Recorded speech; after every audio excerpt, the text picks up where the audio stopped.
Bonsoir à toutes et à tous. Donc, chronique numéro 149. Et dans cette chronique, je vais répondre d'une façon, je dirais, définitive à tous les polémistes, ceux qui veulent assimiler effectivement, en refaisant l'histoire, assimiler le socialisme d'État de l'Union soviétique et de son grand sacrifice et du sacrifice de son armée pour la libération des camps de concentration et également son combat qui aujourd'hui les historiens reconnaissent que les soviétiques ont changé la donne à Stalingrad. Donc, je vais parler succinctement et avec humilité, car c'est un sujet extrêmement, je dirais, important. Et donc le fait établi, c'est bel et bien l'armée soviétique qui a mis fin à l'Holocauste à Auschwitz, comme elle l'a fait dans la plupart des autres camps de concentration allemands. Alors, Auschwitz, en polonais, Auschwitz, qui fut reprise par le premier front ukrainien du maréchal Konev, à la fin de janvier 1945, de nombreux Ukrainiens ont servi dans, je dirais, les armées de Konev, y compris certains de ceux qui ont été parmi les premiers à entrer à Auschwitz. Alors, ce qu'il faut savoir, c'est que la majorité de ces troupes étaient russes. Cette unité fut intitulée Front ukrainien, parce qu'il y avait en fait deux Ukraines à l'époque. Une Ukraine engagée du côté de l'armée rouge et une Ukraine engagée du côté allemand, dont la sinistre division Das Reich a pu s'illustrer dans le massacre du camp de Majdanek, en Pologne, mais également au ghetto de Varsovie. Et donc, pour parler du front ukrainien qui nous importe, celui qui a été du côté de l'armée rouge, du nom de sa principale zone d'opération avant qu'elle ait eu à combattre dans le sud de la Pologne au début 1945. Auparavant, elle avait été, je dirais, appelée le front Voronezh. Et après, je dirais, la libération d'Auschwitz, les troupes de Konev continuèrent vers Prague et participèrent à la bataille de Berlin en avril 1945.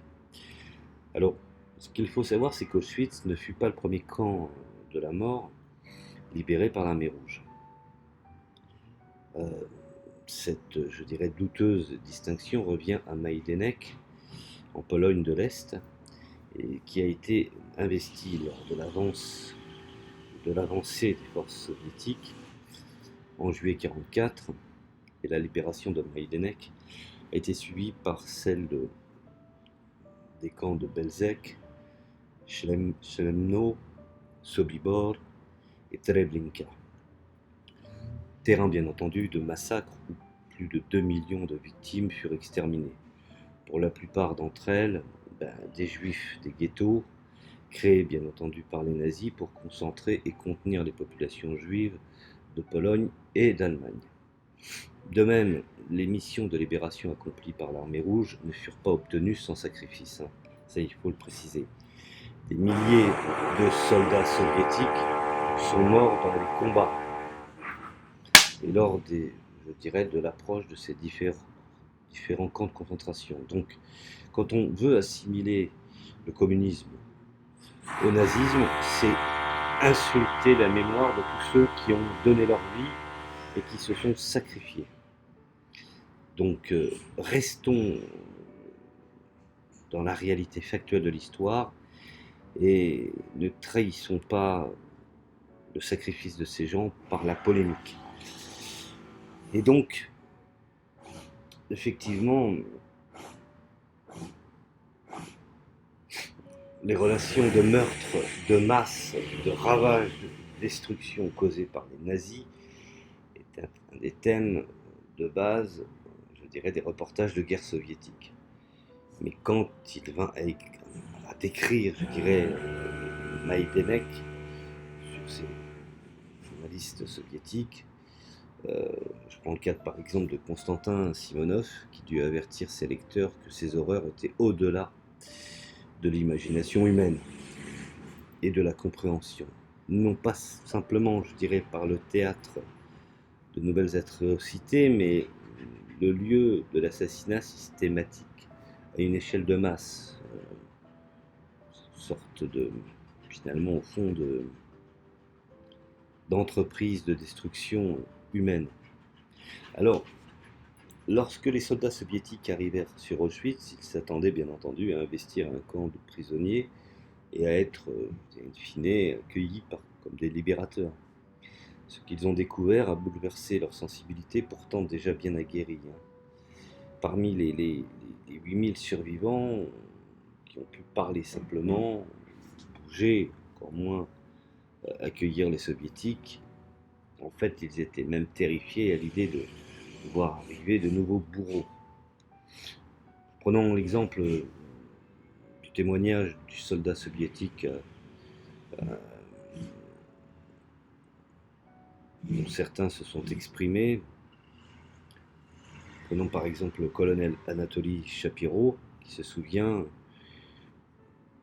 il cite: j'avais vu beaucoup d'innocents tués, j'avais vu des gens pendus, j'avais vu des gens brûlés, mais je n'étais pas encore préparé à voir ce qui s'est tramé, ce qui s'est préparé à Auschwitz.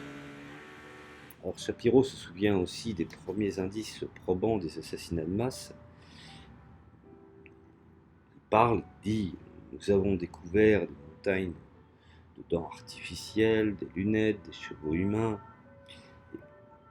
Dans la caserne des enfants, il y avait 2 survivants, le reste gazés ou morts comme des sujets d'expérience médicale horrible.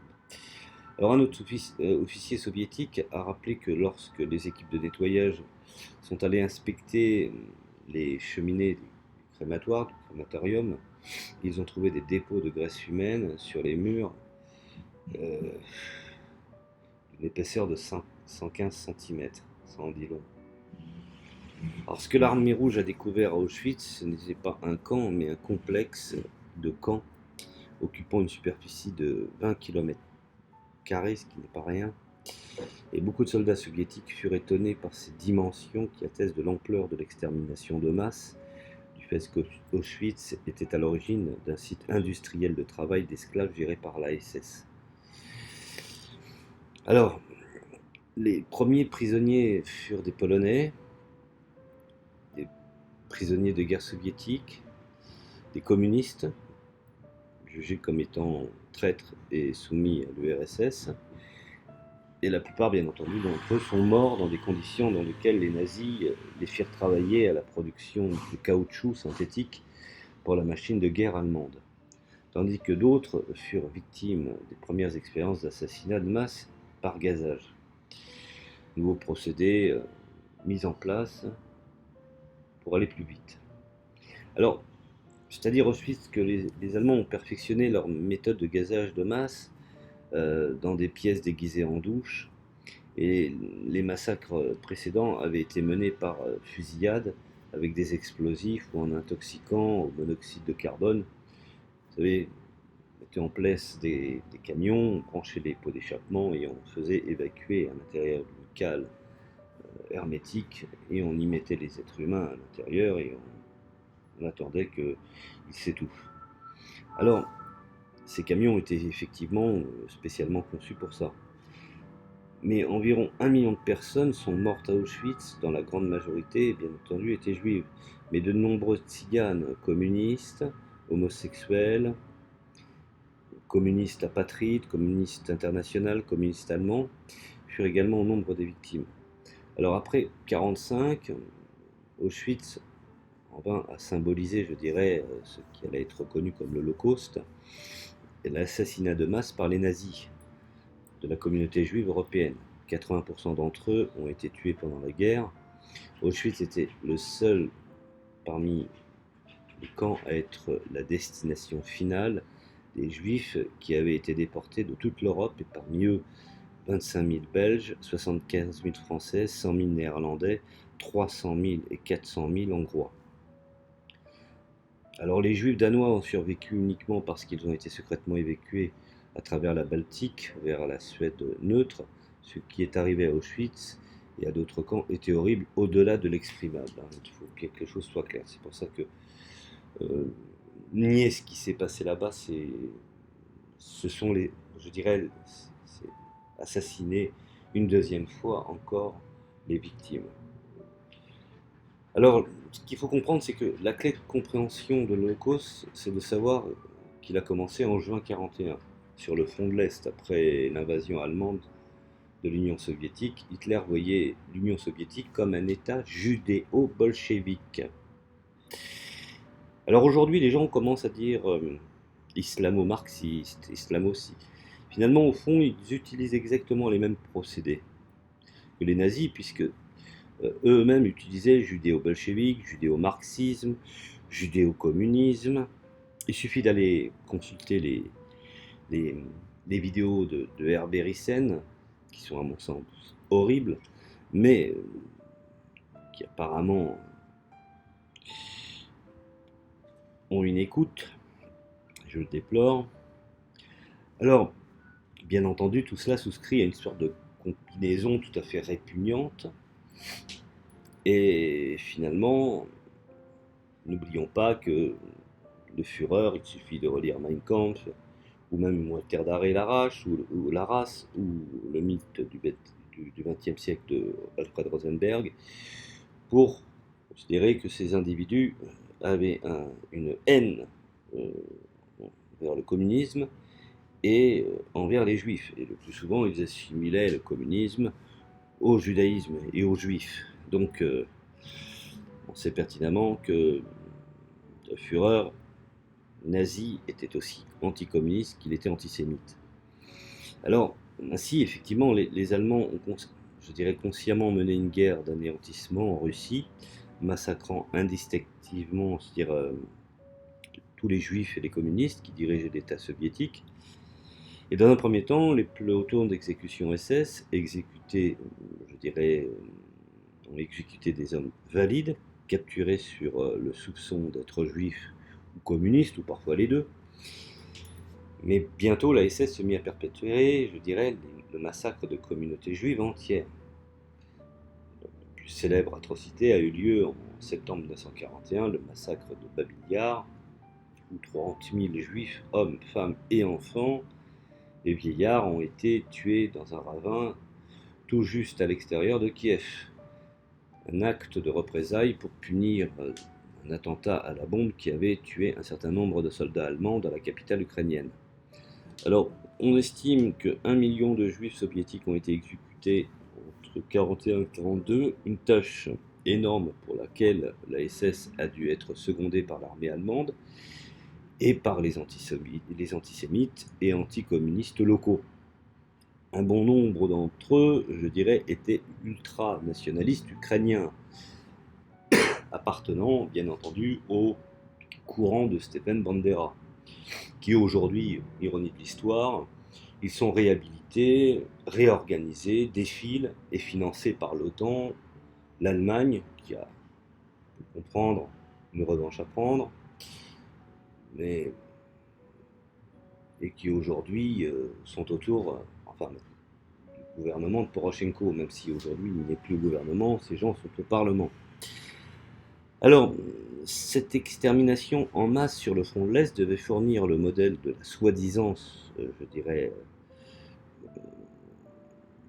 solution finale que les nazis apportaient à la question juive en Europe. Alors je dis soi-disant parce que ils n'ont pas pu exterminer tous les juifs, et Dieu merci et heureusement.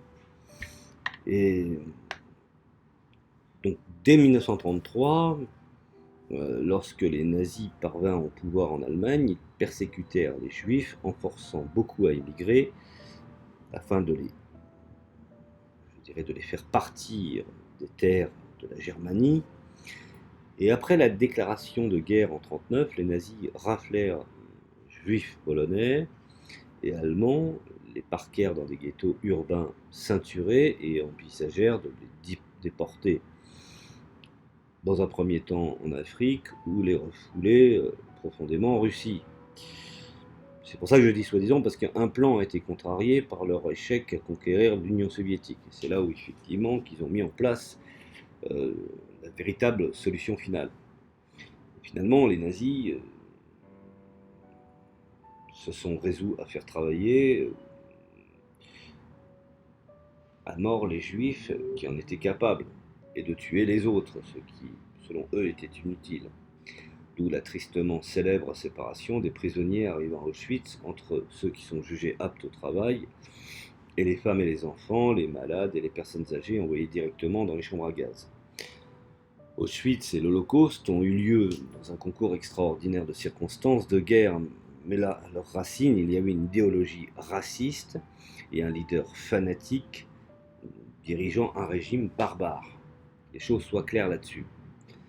Et le régime hitlérien a été en grande partie détruit par l'armée rouge, qui pour cela a dû supporter des millions et des millions de morts pendant la guerre. Sans l'armée rouge, les sacrifices du peuple soviétique, surtout les Russes, les nazis auraient été sans doute en mesure de réaliser et d'achever leur tentative de génocide des juifs d'Europe. C'est une des raisons pourquoi beaucoup de juifs, y compris de juifs communistes, s'engagèrent dans l'armée rouge, obtenaient même des fois des grades de capitaine, voire de colonel. L'agence juive est une émanation effectivement de l'armée rouge. Alors, que les choses soient claires là-dessus, encore une fois, quand on assimile l'Union soviétique au nazisme, c'est une insulte faite à tous ceux qui ont donné leur vie pour combattre le nazisme. Que les choses soient claires là-dessus. Voilà, je voulais un petit peu, sans aller trop loin, sans que mon intervention dure trop longtemps, réajuster le tir et effectivement euh, remettre les choses en place pour que justice soit faite. Voilà, je vous remercie de m'avoir écouté et je vous dis à la prochaine chronique.